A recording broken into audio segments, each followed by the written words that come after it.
An Epitaph on the Admirable dramatic poet William Shakespeare, by John Milton.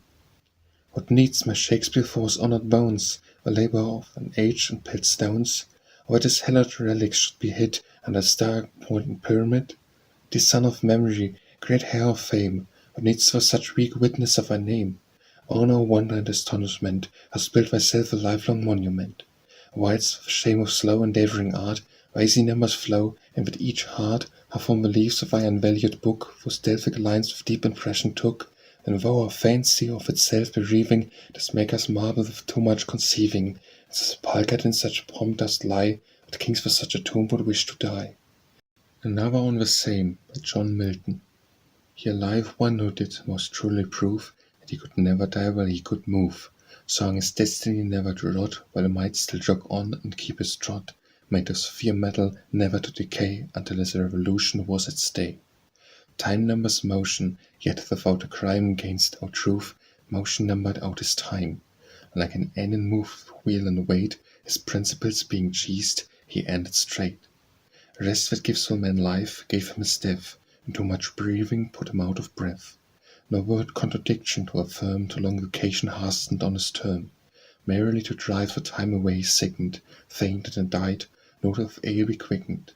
Nay, quoth he, on his swooning bed outstretched, if I may not carry, sure I'll ne'er be fetched. But woe the cross doctors all stood he rears, for one care broke down the makes experience.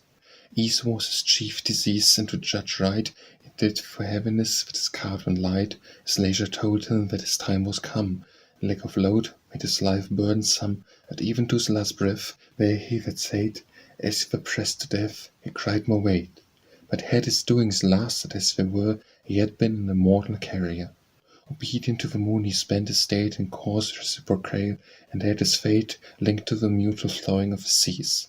Yet strange to think, as vain was his increase. His letters are delivered all and gone, only remains the superscription. At Solemn music, by John Milton. Blessed pair of sirens, pledges of heaven's joy, sphere-born harmonious sisters, voice and verse, where to divine sounds, mixed power employ, dead things of inbreathed sense able to pierce, to high-raised fantasy present, that understood song of pure content, I sung before that sapphire-coloured throne, them that sits thereon, with saintly shout and solemn jubilee, the bright zephyr burning row, the loud uplifted angel trumpets blow, and the cherubic host and thousand choirs touch the mortal harps of golden wires. The those judged spirits with their victorious palms, hymns devout and holy psalms, singing everlastingly. And we on earth, with undiscording voice, rightly answer with melodious noise. As once we did to disproportioned sin, and jarred against nature's gym, with harsh din broke the fair music that all creatures made to the great Lord, whose life emotion swayed in first obedience and the taste of good. And keep in tune with heaven till God alone to his celestial concert us unite, to live with him and sing an endless morn of light. Light, by John Milton.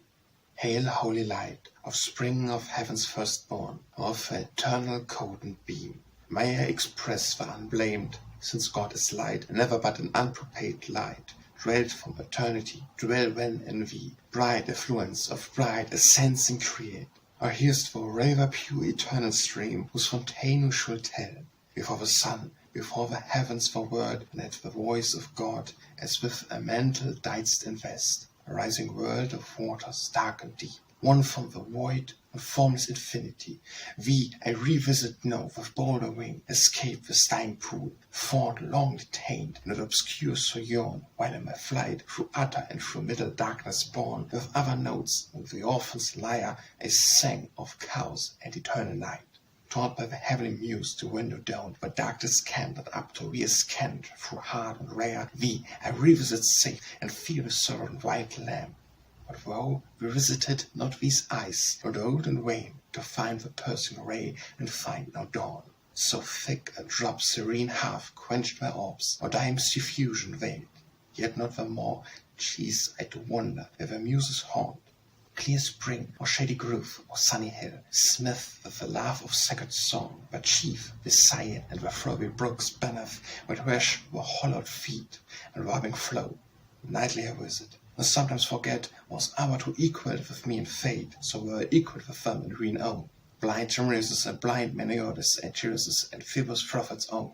when feet on faults that voluntary move, harmonious numbers as a wakeful bird sinks darkling, and in shadiest covered height tunes a nocturnal note. Was with the year's seasons to return, but not to me returns day, or the sweet approach of evative morn, or sight, or vernal bloom, or summer's rose, or flocks, or herds, or human face divine, but cloud instead, and ever-during dark surrounds me from the cheerful ways of man cut off, and with a book of knowledge fair presented with a universal blank of nature's works to me expunct and raised, and wisdom at one entrance quite shut out. So much the river of celestial light shine inward, and the mind through all her powers irradiate. The planned eyes, all mist from whence purge and disperse, what I may see and tell of things invisible to mortal sight. On His Blindness by John Milton. When I consider how my light is spent, ere half my days in this dark world and wide, and with one talent which is deaf to hide, lodged with me useless, found my soul more bent to serve therewith my Maker and present my true account, lest he returning chide. Doth God exact day labour lie denied? I fondly ask, but patience to prevent with murmur soon replies. God doth not need either man's work or his own gifts. Who best bear his mild yoke may serve him best. His state is kindly, thousands at his biting speed, and post over land and ocean without rest. They also serve who only stand and wait. On Shakespeare by John Milton. What needs my Shakespeare for his honoured bones, where labour of an age and pilt stones, or where this allowed relic should be hid under starry pointing pyramid? Dear son of memory, great heir of fame, what needs for such weak witness of thy name? Thou in our wonder and astonishment hast built thyself a livelong monument. For whilst what to shine of slow endeavouring art thy easy numbers flow, and with each heart half from the leaves of thy unvalued book, for still thick lines with deep impression took, when thou a fancy of itself bereaving, dost make us marvel with too much conceiving, and so sepulchred in such pomp dost lie, that kings for such a tomb would wish to die. On the Inventor of Gunpowder by John Milton. Praise in all time the sake Prometheus won, who stole eternal radiance from the sun. But greater he, whose bold invention strove to emulate the fire bolts of Jove. On the new forces of conscience under the Long Parliament by John Milton. Because you have thrown off your prelate lord, and with stiff foes renounced liturgy, to seize the withered corporeality, and them whose sin ye envied, not abhorred, dare ye for the cittery the civil sword, to force so conscious that Christ set free, and riders with the classic hierarchy, tore ye by Mur, A.S. and Rutherford? Men whose life, learning, faith, and pure intent, have been held in high esteem with Paul, must now be named in print heretics by Shallow, Edwards, and Scotch, what ye call. Where you hope to find out all your tricks, your plots and packing, worse than those of Trent that saw the Parliament, may with the wholesome and preventive shears, clip your phylacteries, or bulk your ears, succour just fears. And they shall read this clearly in your charge, you presbyters but old priest, writ large.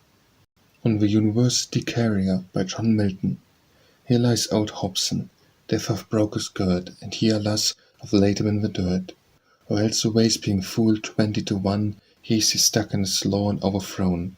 'Twas such a shifter that, if truth were known, Death was half glad when he had got him down, for he at any time with 10 years full dodgeth him betwixt Cambridge and the Bull. And surely Death could never have prevailed, had not his weekly course of carriage failed. But lately finding him so long at home, and thinking now his journey's end was come, and that he had ta'en up his latest inn, the kind office of a chamberlain showed him his room where he must lodge that night, pulled off his boots, and took away the light. When he asked for him, it shall be said, Hobson has supped, and's newly gone to bed. On Time by John Milton. Fly endless time, till we run out the race, call on the lazy lean stepping hours, whose speed is but the heavy plummet's pace, and glut the self of what the womb devours, which is no more than what is false and vain, and merely mortal dross. So little is our loss, so little is the gain. When, as each thing, bad for haste entombed, and last of all the greedily self-consumed, when long eternal shall greet or bliss with an individual kiss, joy shall overtake us as a flood, when everything that is sincerely good and perfectly divine, with truth and peace and love shall ever shine above the supreme throne, of him those happy-making sight alone, when one so heaven-guided soul shall climb, when all this earth he grows disquiet, attired with stars, we shall forever sit, triumphing over death, and change, and we our time. Song on May Morning by John Milton. Now the bright morning star, day's harbinger, comes dancing from the east, and leads with her the flowering May, who from the green lap rose the yellow cowslip and the pale primrose. Hail Botons May that dost inspire mirth and youth and warm desire. Woods and groves are off addressing, hill and dale doth boast the blessing.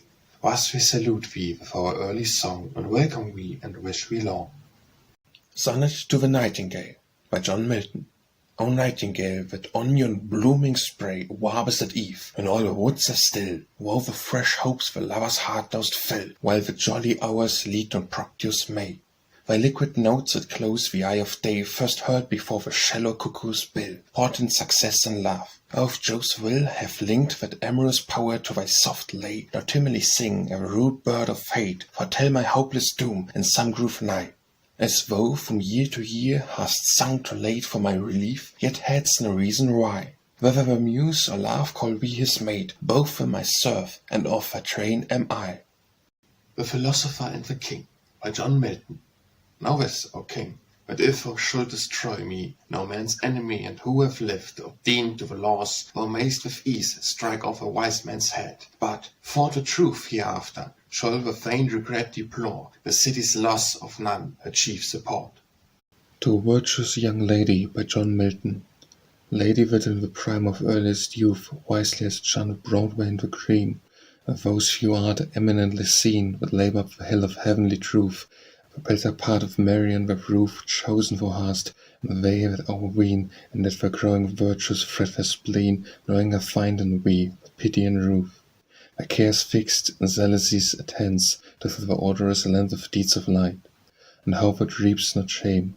Wherefore be sure, thou when the bridegroom with festal friends past to bliss at the mid-hour of night hast gained the entrance, virgin wise and pure. To Mr. Lawrence by John Milton. Lawrence, of Virtuous father, Virtuous son, though the fields are dank and wastes are mire, thou shalt thee sometimes meet, and by the fire help waste a sullen day, what may be won from the hard season gaining. Time will run on smoother, till fairness re-inspire the frozen earth, and clothe in fresh attire the lily and rose, that neither sowed nor spun. What neat repast shall feast us, light and choice, fatigue taste of wine, whence we may rise to hear the lute well touched, or artful voice warble mortal notes in Tuscan air. He who of those delights can judge, and spare to interpose them oft, is not unwise. To my Lord Fairfax by John Milton. Fairfax, whose name in arms through Europe rings, and fills our mouths with envy or with praise, and all our jealous monarchs with amaze. And rumours aloud which daunt remotest kings, the firm unshaken valour ever brings victory home, while new rebellions arise, where Hydra heads, and falls of displace their broken league to imperservant wings. O yet, a nobler task awaits the hand, and what can war, but acts of war still breed, till injured truth from violence be freed? Public faith be rescued from the brand of public fraud. A window of valour bleed, while avarice and rapine shares the land. To Sir Henry Vane the younger, by John Milton. Vane, young in years, but in sage counsel old, when no more better senator ne'er held the helm of Rome, when gowns, not arms, repelled the fierce Admirable and the African bold, either to settle peace, or to unfold the drift of hollow states hard to be spelled. Then did wise war my best, upheld moved by the two main nerves, iron and gold, and all our equipage. Besides, to know both spiritual power and civil, what each means, but severs each, who hast learned, which few have done. The bounds of our swords to we owe, for on the firm hand religion leans in peace, and reckons thee her eldest son. To the Lady Margaret Ley by John Milton. Daughter to that good Earl, one President of England's Council and their Treasury, who lived them both unsustained with gold fee, and left them both mourn himself content till the said breaking of a Parliament broke him at the dishonest victory of Generall and fettered to liberty, killed the report that old man eloquent, while I did born to have known the days when your father flourished, yet by you, madam, methinks I see him living yet. So well your words his noble virtues praise, at all both judge you to relate them true, and to possess them, honoured Margaret. To the Lord General Cromwell by John Milton. Cromwell, our chief of men, who through cloud not of war only, but detractions rude, guided by faith, matchless fortitude to peace, through for glorious way hast plowed, and on the neck of crowned fortune proud hast reared God's trophies, his work pursued, while Darwin's stream with blood of Scots imbrued, on Dunbar field resounds the praises loud, and Worcester's laurel wreath. Yet much remains to conquer still, peace hath victories no less renowned than war. New foes arise, threatening to bind our souls with secular chains. Help us to save free conscience from the paw of hurling wolves whose gospel is their more. When I consider how my light is spent, by John Milton. When I consider how my light is spent, half my days in this dark world and wide, and with one talent which is deaf to hide, lodged with my useless, or my soul more bent, to serve the wilful Maker, present my true account, lest the returning chide. Doth God exact day labour light denied? I fondly ask, but patience to prevent murmur soon replies. God doth not need other men's work or his own gifts, who best bears my yoke, will serve him best. His state is kingly, thousands at his bidding speed post our land and ocean for rest, whilst serve who only stand and wait. When we assault was intended to the city, by John Milton. Captain, or colonel, or knight in arms, whose charge on we's defenceless doors may size, with deed of honour did we ever place guard them, and him within protect from harms.